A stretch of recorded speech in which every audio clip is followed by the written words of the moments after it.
ഇന്ന് ഞങ്ങൾ കാണുന്ന സൗഭാഗ്യങ്ങളെല്ലാം ഒരു ദിവസം ഇതെല്ലാം ഞങ്ങളുടെ ജീവിതത്തിൽ നിന്ന് മാറിപ്പോകും. ഇന്ന് കർത്താവിന്റെ സന്നിധി ഞങ്ങൾ മടി കാണിക്കുന്നുണ്ട്. കർത്താവിനെ പാടുവാൻ, കരങ്ങൾ ഉയർത്തി പാടുവാൻ ഒരുപാട് മടികൾ കർത്താവിന്റെ സന്നിധിയിൽ കാണിക്കുന്നുണ്ട്. പക്ഷെ ഞങ്ങളൊന്നും മനസ്സിലാക്കുന്നില്ല, ഈ തൊണ്ടയിൽ അല്പ ശബ്ദം ശേഷിപ്പിച്ചതിന്റെ കർത്താവാണ്. ഈ കരങ്ങൾ ഉയർത്താൻ ബലം തന്നതിന്റെ കർത്താവാണ്. ഇത് ഞാൻ തിന്ന ബോൺവിറ്റയുടെ ബൂസ്റ്റിന്റെയോ കോംപ്ലാന്റെയോ അതിന്റെ ഒന്നും ശക്തിയല്ല, മറിച്ച് എന്റെ കർത്താവ് തന്ന ബലമാണ്. ഇന്ന് പകൽക്കാലം ഉത്സാഹത്തിൽ മടുപ്പില്ലാതെ ആത്മാവിൽ എരിവുള്ളവരായി നിന്നെ മെനഞ്ഞ, നിന്നെ പാപത്തിന്റെ അന്ധകാരത്തിൽ നിന്ന് വീണ്ടെടുത്ത കർത്താവിനെ സ്തുതിക്കുവാൻ ഒരു മടിയും കൂടാതെ, ഒരു ലജ്ജയും കൂടാതെ കർത്താവിന് വേണ്ടി ശബ്ദം ഉയർത്തുന്ന ഒരു തലമുറയായി ഇന്ന് പകൽക്കാലം ഇതിനകത്തുള്ള ചില തലമുറകൾ എഴുന്നേൽക്കട്ടെ. കർത്താവിന്റെ സത്യ സുവിശേഷം ജാതികളോട് അറിയിക്കുന്ന ഒരു വലിയ തലമുറയായി ഇന്ന് പകൽക്കാലം പരിശുദ്ധാത്മാവ് അഭിഷേകം ചെയ്ത് ചില തലമുറകൾ, ചില യൗവനക്കാർ, ചില മാതാപിതാക്കൾ ഇന്ന് പകൽക്കാലം ഈ ശാഖയിൽ നിന്ന് എഴുന്നേൽക്കട്ടെ.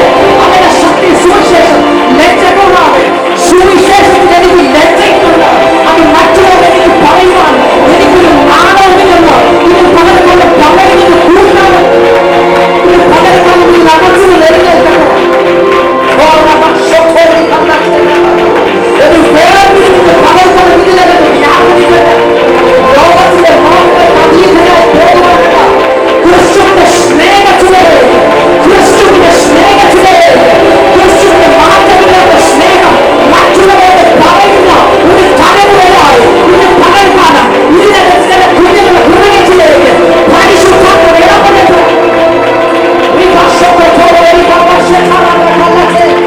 അങ്ങനെ സ്നേഹമാണ്, മാറ്റമില്ലാത്ത സ്നേഹമെന്നും അങ്ങനെ രാജ്യമാണ് ഇളകാത്ത രാജ്യമെന്നും ഇന്ന് പകൽക്കാലം മറ്റുള്ളവരുടെ സാക്ഷ്യം പറയുന്ന ഒരു തലമുറ ഇന്ന് പകൽക്കാലം എഴുന്നേൽക്കട്ടെ. ഒരു തലമുറ ഇന്ന് പകൽക്കാലം എഴുന്നേൽക്കട്ടെ. കർത്താവേ, അങ്ങയുടെ വരവെങ്കിൽ ഇവിടെ ഇരിക്കുന്ന ആരും എടുക്കപ്പെടാതിരിക്കരുത്. കർത്താവേ, എല്ലാവരും എന്റെ ദൈവം ചേർക്കണമേ. അന്ത്യകാല സംഭവങ്ങളെല്ലാം ഞങ്ങളെ വിളിച്ചു പറയുന്നു. കർത്താവ് വരാറായി, കർത്താവ് വരാറായി. കർണാടകയിൽ ഒരു ആഘോഷത്തിനിടയ്ക്ക് ഒരു ട്രക്ക് വന്ന് ഇടിച്ചു കയറി 9 പേർ മരണപ്പെട്ടു, 29 പേർക്ക് പരിക്ക്. ഒരുപാട് സ്വപ്നങ്ങൾ കൊണ്ട് ഇന്ന സ്ഥലത്ത് പോയി ജോലി ചെയ്ത് എന്റെ മക്കളെ പഠിപ്പിക്കണം, എന്റെ കുടുംബം നോക്കണം, എനിക്ക് നല്ലൊരു വീട് എന്റെ നാട്ടിൽ വെക്കണം എന്നും പറഞ്ഞ് എയർ ഇന്ത്യ വിമാനത്തിൽ അഹമ്മദാബാദിൽ നിന്ന് പറന്നുയർന്നവർ സെക്കൻഡുകൾക്കുള്ളിൽ നിലംപരിച്ചായെങ്കിൽ, തീക്കെറിയായെങ്കിൽ, പ്രിയരെ, നമ്മുടെയൊക്കെ ജീവിതം ഇത്രയേ ഉള്ളൂ. അടുത്ത സെക്കൻഡിൽ എനിക്ക് എന്ത് സംഭവിക്കുമെന്ന് എനിക്കറിയത്തില്ല. അതുകൊണ്ട് ഉള്ള നിനക്ക് ലഭിക്കുന്ന ഈ ആവശ്യം 1 സെക്കൻഡ് ആണെങ്കിൽ 1 സെക്കൻഡ് അത് കർത്താവിന് വേണ്ടി കൊടുക്കാമെന്ന് ആഗ്രഹിക്കണ്ടേ? കർത്താവ് അതിനുള്ള പ്രതിഫലം നിനക്ക് തരും. മറിച്ച് ഇതൊരു ചടങ്ങായിട്ട് കാണാതെ എന്റെ യേശുവിനെ ഉയർത്തുന്ന മഹത്തരമായ പദവിയാണെന്ന് പകൽക്കാലം വിശ്വസിക്കുന്നവർക്കാണ് ദൈവത്തെ സ്തുതിക്കുന്നത്. ഞാൻ ഈ കഴിഞ്ഞിടയ്ക്ക് ട്രാക്ട് കൊടുക്കാൻ വേണ്ടി പോയി. എൻ്റെ കുറച്ച് ട്രാക്ട് ഉണ്ടായിരുന്നു. ഞാൻ റാൻഡമായിട്ട് കുറച്ച് ആൾക്കാർ കൊടുത്തു. ഒരു മനുഷ്യൻ എന്നോട് ചോദിച്ചു, ഞാനൊരു പാട്ടാണ് പാടിയത്, ഇസ്രായേലിൽ നാഥനായി വാഴും ഏകദൈവം. ഈ പാട്ട് അറിയാമോ ചോദിച്ചു. ഇതാരാ പാടിയെന്ന് ചോദിച്ചു. ആ മനുഷ്യൻ പറഞ്ഞു, ഇന്ന ആളാ പാടിയത്. ഞാൻ പറഞ്ഞു, ഈ പാട്ടിൽ പറഞ്ഞ ദൈവത്തെ അറിയാമോ? അറിയത്തില്ല. അപ്പൊ ഞാൻ പറഞ്ഞു, ഈ പാട്ടിൽ പറഞ്ഞ ദൈവം യേശു ക്രിസ്തുവാ. അതാരാ? ഞാൻ പറഞ്ഞു, യേശു ക്രിസ്തു സകല പാപവും പോക്കി ശുദ്ധീകരിക്കുന്നു. കാരണം നമ്മൾ ഈ ലോകത്തിലേക്ക് ജനിക്കുന്നതെല്ലാം പാപത്താൽ ജനിക്കുന്നു. ഈ പാപത്താൽ ജനിച്ചത് ശുദ്ധീകരണം പ്രാപിക്കണമെങ്കിൽ കർത്താവ് യേശു ക്രിസ്തുവിനെ വായ് കൊണ്ട് ഏറ്റു പറയുകയും സ്നാനമേൽക്കുകയും ചെയ്യണം. അങ്ങനെയെങ്കിൽ മാത്രമേ കർത്താവിന്റെ രാജ്യത്തിൽ അവകാശങ്ങളായി തീരത്തുള്ളൂ. ഈ മനുഷ്യൻ പോയി. ഈ മനുഷ്യൻ എങ്ങനെ വേണ്ടി ഇൻസ്റ്റാഗ്രാം അക്കൗണ്ട് തപ്പിയെടുത്ത് എനിക്ക് മെസ്സേജ് അയച്ചു, നിങ്ങളുടെ യേശുവിനെ എനിക്ക് വേണം, എനിക്ക് വേണ്ടി ഒന്ന് പ്രാർത്ഥിക്കാവോ? ഒരു ഹൈന്ദവ മനുഷ്യനാണ് ഈ പറയുന്നത്. ആലോചിച്ചോണം. എന്റെ ജീവിതത്തിൽ ഒരുപാട് പ്രശ്നങ്ങളുണ്ട്, ഒരുപാട് പ്രയാസങ്ങളുണ്ട്. പക്ഷെ നിങ്ങൾ തന്ന ആ ട്രാക്കിനകത്ത് ഒറ്റ കാര്യമേ ഞാൻ കണ്ടുള്ളൂ, ആകാശത്തിന്റെ കീഴിൽ. ഇത് പറയുമ്പോൾ ഇവിടെ ആർക്കും ഒരു സന്തോഷമില്ല, പക്ഷെ എനിക്ക് ഭയങ്കര സന്തോഷമുണ്ട്. ആകാശത്തിന്റെ കീഴിൽ മനുഷ്യർക്കിടയിൽ സമയം നോക്കി ദൈവത്തെ ആരാധിക്കുന്ന നിങ്ങൾ കേട്ടോ, കർത്താവ് അതുവഴിയൊക്കെ പോകും. നിന്റെ സമയം തക്കത്തിന് ഉപയോഗിച്ചാൽ കർത്താവിന് പ്രതിഫലമുണ്ട്. അതുകൊണ്ട് കണ്ണുകളെല്ലാം ഒന്ന് അടച്ച്, കർത്താവേ അങ്ങയുടെ സാക്ഷിയെ നിൽക്കുവാൻ ഒരു വേർതിരിവെന്ന് പകൽക്കാലം നിങ്ങൾക്ക് തരണം. അങ്ങയുടെ സ്നേഹം തിരിച്ചറിഞ്ഞു, അങ്ങയുടെ സ്നേഹത്തിൽ ഞാൻ നിലനിന്നു. ഇനിയും കർത്താവിന്റെ സ്നേഹത്തെ ഘോഷിക്കുവാൻ എന്നെ സഹായിക്കും.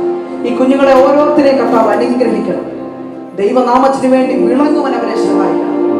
ലോകത്തിന്റെ മോഹത്തിലേക്ക് പോകാതെ ക്രിസ്തുവിന്റെ സ്നേഹത്തെ വിളിച്ചറിയിക്കുന്ന ഒരു തലമുറ എഴുന്നേൽക്കട്ടെ. കർത്താവ് അനുഗ്രഹിച്ചതിനെ സകലവും യേശു ക്രിസ്തു നാമത്തിൽ തന്നെ. ആ കരങ്ങളെല്ലാം ഉയർത്തി 3 പ്രാവശ്യം ഹല്ലേലൂയ പറഞ്ഞിട്ട് നമുക്ക് എല്ലാവർക്കും ഹല്ലേലൂയ ഹല്ലേലൂയ ഹല്ലേലൂയ.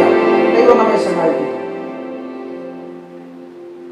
എല്ലാവർക്കും ദയവായ സ്ഥലങ്ങളിൽ ഇരിക്കുമ്പോൾ തന്നെ അവിടെ ഗ്യാപ്പില്ല എന്ന് ഉറപ്പുവരുത്തുക.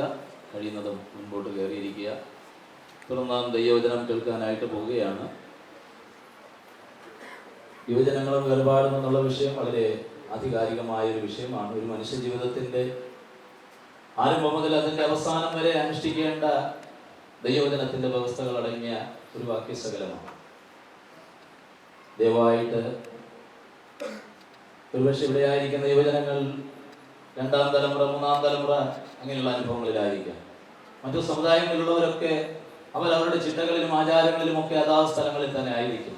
എന്നാൽ ശരിയായ നിലകളിൽ ദൈവം നമ്മെ വിളിച്ചു വേർതിരിക്കപ്പെട്ട സമയങ്ങളിൽ രക്ഷിക്കപ്പെട്ട് സ്നാനപ്പെട്ട് അഭിഷേകം പ്രാപിച്ച് ആ തലങ്ങളിൽ നാം കർത്താവിനെ സേവിച്ച് മുൻപോട്ട് പോകേണ്ട പലരും ലോകത്തിലേക്ക് പാപത്തിലേക്ക് ദൈവ വഴി വിട്ട് കടന്നു പോകുന്ന ഒരു കാലഘട്ടം നമുക്ക് കാണുവാൻ കഴിയും. നമ്മിലൂടെ അനേകർ മദ്യത്തിനും മയക്കുമരുന്നുകൾക്കും ഈ ലോകത്തിന്റെ പാപവഴികളിലും ഒക്കെ അകപ്പെട്ട് കിടക്കുന്നവർ ഈ കർത്താവിനെ കണ്ടുമുട്ടേണ്ടതാണ്. അവർക്ക് നാം ഒരു വഴികാട്ടിയായി മാറേണ്ടവരാണ്. രക്ഷയുടെ ഭദ്രതയും ആ കാതലായ ആത്മീക വചനങ്ങളൊന്നും പലർക്കും തന്നെ വലിയ അറിവില്ലാത്തവരായി മുൻപോട്ട് പോകുന്ന യുവജനങ്ങൾ. ദയവായി ഇത് രാവിലെ നടക്കുന്ന ഈ ശുശ്രൂഷകൾ നമ്മുടെ ജീവിതത്തിൽ ഒരു വലിയ മാറ്റങ്ങൾക്ക് മുഖാന്തരമായി തീരട്ടെ. പ്രത്യേകിച്ച് ഒരു അറിയിപ്പ്. കഴിഞ്ഞ ഓഗസ്റ്റ് മാസം 15-ാം തീയതി നമ്മുടെ സെക്ഷന്റെ ഭാഗമായി വിവിധ സഭകളിൽ നിന്നൊക്കെ കളക്ട് ചെയ്ത് പൊതിച്ചോറുകളൊക്കെ വിതരണം നൽകി. അതിനൊക്കെ ഭാഗമായ പ്രിയ ദൈവദാസന്മാർ, കുടുംബങ്ങൾ, ദൈവസഭ, പ്രിയപ്പെട്ടവരുള്ള പ്രത്യേക നന്ദി അറിയിക്കുന്നു. ദൈവം എല്ലാവരെയും ധാരാളമായിട്ട് അനുഗ്രഹിക്കുമാറാകട്ടെ. തുടർന്ന് ഇന്ന് രാവിലെ ഈ ക്യാമ്പിന്റെ പ്രധാന ശുശ്രൂഷകൾക്കായിട്ട് വന്നെത്തിച്ചേർന്നത് നമ്മളെ സ്നേഹിക്കുകയും ബഹുമാനിക്കുകയും ചെയ്ത ഈ കാലഘട്ടങ്ങളിൽ കർത്താവിനാൽ ഉപയോഗിക്കപ്പെടുന്ന ക്രിസ്തഭവനാണ്. കഴിഞ്ഞ മേഖലയുടെ ഒരു മീറ്റിങ്ങിനും അവിടെ വെച്ച് ദൈവജനങ്ങളെ കേൾക്കാൻ കഴിഞ്ഞു. വളരെ അനുഗ്രഹമായ നിലകളിൽ നമ്മുടെ സമൂഹത്തിൽ കർത്താവിനോട് നിലനിൽക്കുന്ന ഒരു ദൈവദാസനാണ്. ഇന്ന് രാവിലെ വന്നു ചേർന്ന എല്ലാവർക്കും ദൈവദാസനെ ദൈവം ശക്തമായിട്ട് ഉപയോഗിക്കും. നമുക്ക് തുടർന്നുള്ള ശുശ്രൂഷകൾക്കായിട്ട് സമയത്തിന്റെ പരിമിതികൾ ഉണ്ടെങ്കിലും പ്രിയ ദൈവദാസൻ തുടർന്ന് ശുശ്രൂഷിക്കും. കരങ്ങളെ തട്ടി നമുക്ക് കർത്താവിന്റെ ദാസനെ നമുക്ക് സ്വാഗതം ചെയ്യും.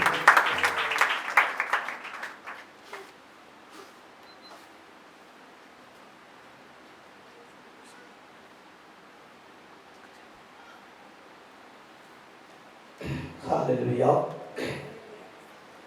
നമ്മുടെ കാര്യങ്ങളെ ഉയർത്തി കർത്താവിനെ നിറഞ്ഞ ഹൃദയത്തോടെ സ്തോത്രം ചെയ്യാമല്ലോ. ഇതൊരു യൂത്തിൻ്റെ മീറ്റിംഗ് ആണ് എന്ന് എനിക്ക് നല്ല ബോധ്യമുണ്ട്. എങ്കിലും ഒത്തിരി പ്രായമുള്ള ദൈവമക്കളിനകത്തുണ്ട്. അപ്പോൾ യൂത്തിനൊരു ശബ്ദമുണ്ട്, പ്രായമുള്ളവർക്കൊരു ശബ്ദമുണ്ട്. അപ്പോൾ പ്രായമുള്ളവരെക്കാട്ടുമുള്ള ഒരു ശബ്ദമാണ് നമുക്ക് ഇന്ന് രാവിലെ ഇവിടെ വരേണ്ടത്. ആ യൂത്തിൻ്റെ യുവത്വമുള്ള ശബ്ദം ഒന്ന് സ്വർഗ്ഗം കേൾക്കത്തക്കവണ്ണം ഒരു ഹല്ലേലൂയ ഉറക്കെ പറയാമോ? അത് ഈ പാൻഡിലൂടെ കയറ്റം കയറുമ്പോൾ ആയിപ്പോയി. അല്പം കൂടി ഉണർച്ചയിൽ ദൈവത്തിന് സ്തോത്രം ചെയ്യാമോ? അതേ സ്റ്റൈലിൽ തന്നെ ഒന്നുകൂടെ ഒന്ന് പറഞ്ഞാട്ടെ. Very good. ഒന്നുകൂടെ ഒരു ശക്തിയോടെ പറഞ്ഞാട്ടെ. അപ്പൊ അടുത്തിരിക്കുന്ന കരം കൊടുത്ത് പറയാൻ ഈ ശബ്ദം ഒട്ടും കുറയ്ക്കരുതെന്ന് പറയാം. പറഞ്ഞേ ചിരിച്ചോട്ട് ഈ ശബ്ദം ഒട്ടും ആശീർവാദം പറയുന്നവരെ ഈ ശബ്ദം ഒട്ടും കുറയ്ക്കരുത്. ഓക്കെ, നിങ്ങളുടെ നല്ല സഹകരണത്തിന് നന്ദിയുണ്ട്. ഈ CA ക്യാമ്പിൻ്റെ അധ്യക്ഷനായിട്ട് കർത്താവിൻ്റെ അനുഗ്രഹിക്കപ്പെട്ട ശുശ്രൂഷ ചെയ്യുന്ന സെക്ഷൻ്റെ CAയുടെ സെക്രട്ടറി ആയിരിക്കുന്ന ബഹുമാനെ കർത്തുദാസൻ, എന്നെ ഈ CAയുടെ ക്യാമ്പിൽ കർത്താവിൻ്റെ ശബ്ദം അറിയിപ്പാൻ ക്ഷണിച്ച ബഹുമാന ദേവദാസൻ പാസ്റ്റർ, ഈ സെക്ഷൻ്റെ പ്രസിഡന്റ്, CAയുടെ പ്രസിഡന്റ് ആയിരിക്കുന്ന പാസ്റ്റർ മാത്യു അവർ, CAയുടെ ട്രഷററായിരിക്കുന്ന പ്രിയ ബ്രദർ ഗിമൽ, എല്ലാവർക്കും കർത്താവിൻ്റെ നാമത്തിൽ വന്ദനം അറിയിക്കുന്നു. ഡിസ്ട്രിക്റ്റിൻ്റെ മുൻ ഖജാൻജിയായി കർത്താവിൻ്റെ ശുശ്രൂഷയിൽ വളരെ സുദീർഘ